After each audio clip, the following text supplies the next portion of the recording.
Your PlayStation 5 has a hidden performance problem that almost nobody talks about. Even if you turn on the official performance mode, a ton of games still run slower, stutter during loads, or feel like they're missing frames, even when they shouldn't be. And here's the big secret. It's not just your settings, it's not just the game, it's the way your PlayStation 5 handles data inside of the system, and the hardware you're running it on. If your PlayStation 5 is running too slow, this is going to fix it. Today, I'm going to show you how to unlock your PlayStation 5's real speed, and hopefully explain why Sony has never advertised this actual bottleneck. So first, we've got to turn on the real performance mode. Most people don't even know this exists. There's a performance mode you see in game settings, that exists, but the PlayStation 5 also has a system level switch, and it forces every compatible game into its fastest rendering path. First, we're going to go to settings, saved game data, and game presets, performance mode. When you turn this on, you're telling your PlayStation 5, always choose frame rate over visuals. That removes half the guesswork instantly. But this alone doesn't solve the stutters. The real problem is deeper than that. Alright, time for the truth that Sony never put into the marketing materials. The PlayStation 5's internal SSD is fast on paper, but it is slow in real gameplay. The internal SSD has thermal slowdown. It loses speed as it heats up, drops from 5.5 gigabits per second, all the way down to 2 gigabytes per second. And it does this under load. This causes micro stutters, long load times, texture pop in, and the system prioritizes stability, which makes it feel slower. That's why your PlayStation 5 runs fast when you first turn it on, but loads noticeably slower at night or after long sessions. And that's why your games hitch, even with performance mode on.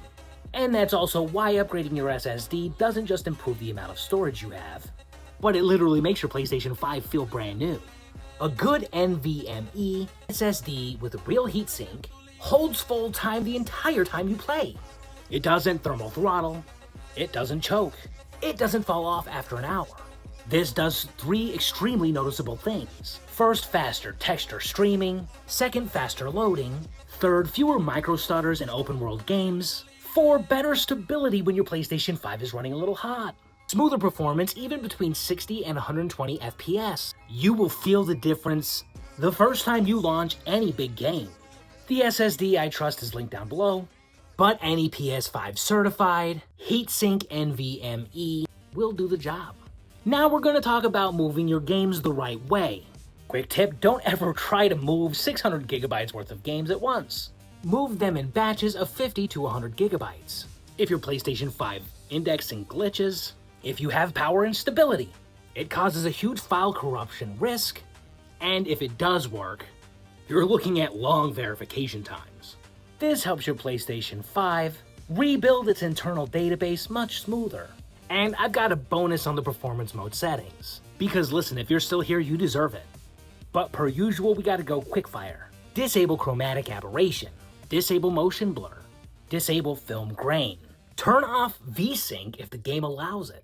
Set in-game sharpening to off or low. Keep VRR on, even in the 60 FPS titles. Use 120 Hz, even on your 60 FPS games. This reduces input lag. Turn off screen effects in FPS titles. And of course, set your response time to fast, not fastest. These won't just increase your performance, they increase the feel of your game. If you want the exact SSD setups I trust, both my main pick and the higher capacity option, they're linked in the description below. But hopefully these settings alone already made your PlayStation feel a lot smoother today. If they have, I'd be honored with a subscription or a thumbs up. But for sure, do the other gamers a solid. Comment down below, let them know that this video is actually valuable and change the way your game operates. Because that's all we're here doing. I'm David G with Techiamo Labs, and I'll catch you guys on the next one.